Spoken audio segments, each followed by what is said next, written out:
जैन धर्मो सुमंगलम सर्वमंगलमांगल्यम सर्वकल्याणकारकम विधानम सर्वधर्माणां जैनम जेतु शासनम जैनम जेतु शासनम। देवादेव 1008 श्री आदिनाथ भगवान की, परम पूज्य आचार्य गुरुदेव श्री विद्यासागर महाराज की, आचार्य श्री समय सागर महाराज की, मुनि श्री विमल सागर महाराज की, 3 कम नौकड़ महाराजों को, मुनि श्री अनंत सागर जी मुनि महाराज की, समस्त मुनि संघ की। पहले गुरुकुल पद्धति चलती थी।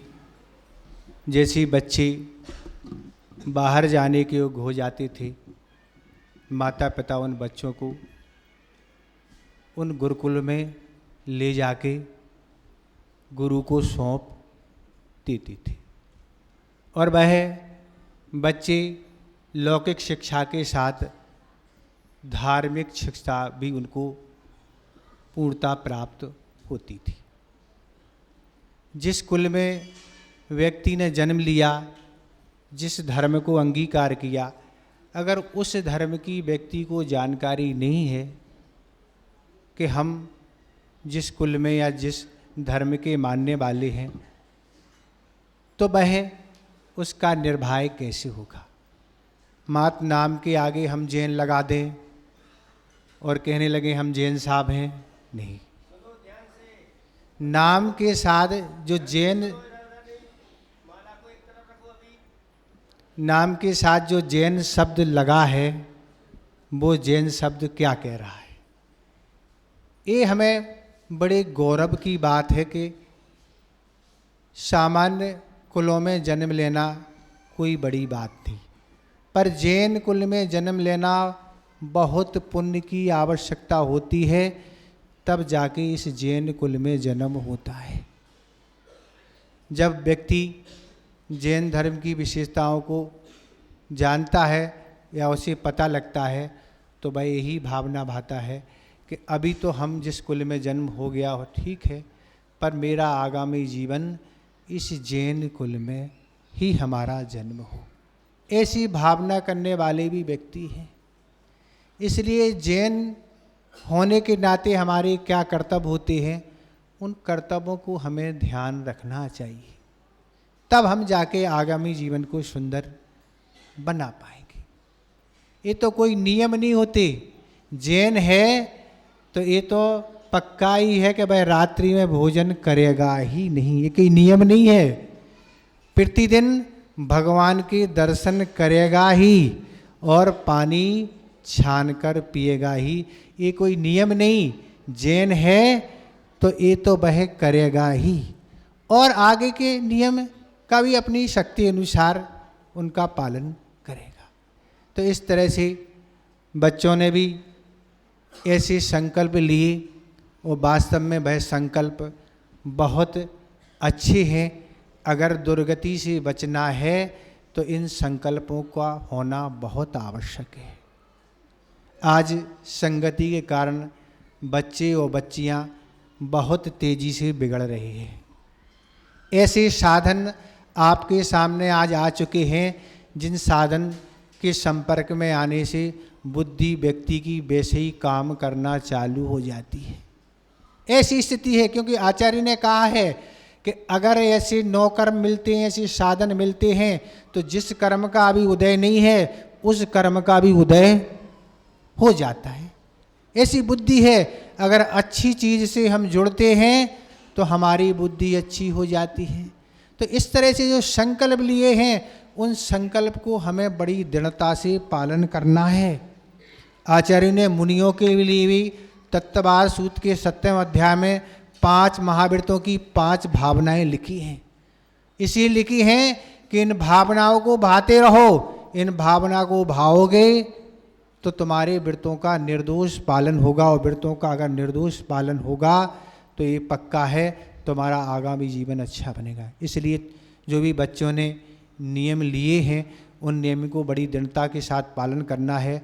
प्रत्येक दिन भावना भाना है, वो याद रख के तब आगे में जीवन अच्छा होगा। केवल इस सभा में बैठे बच्चे ही नहीं, बड़े भी इस नियमों को पालन कर सकते, और बड़े तो इससे आगे भी नियम का पालन कर सकते। तब तो उनके रहने वाली संतान या परिवार में रहने वाले लोग तब तो उनसे कुछ शिक्षा लेंगे। जब बड़े ही इसका पालन करें नहीं, बच्चों ने तो ले लिए, उनने तो बहुत साहस का काम किया कि आज ऐसे साधन हैं, ऐसी संगति के बावजूद भी इन्होंने ऐसे नियम लिए हैं। वस्तुतः बात तो यही है, आज पढ़ाई के कारण बच्चे और बच्चियों को बाहर जाना पड़ता है और वहाँ एक स्थान पर रहना पड़ता है, कई लोगों को एक रूम में रहना पड़ता है। उसके कारण ये सारी स्थितियाँ बिगड़ती चली जा रही हैं। भले आप बाहर भेज रहे हैं, पर बाहर की स्थिति का अवलोकन करें। हम लोगों का अभी इंदौर जाना होगा, भोपाल जाना होगा, वहाँ की स्थिति से आप अभी अवगत नहीं होंगे। वहाँ की स्थिति देखें आप। यहाँ जाके घर पर रहने वाले बच्चे फिर भी संस्कारित तो धर्म होते हैं, वहाँ जाके वहाँ की हवा लगने से उनकी क्या दशा होती है, क्या वह संस्कार कुसंस्कार में बदल जाते हैं, वह आप अवलोकन करें। तो इस तरह से अगर चीज़ों का त्याग नहीं है, संकल्प नहीं है, तो दुर्गति के अलावा कुछ मिलने की बात ही नहीं।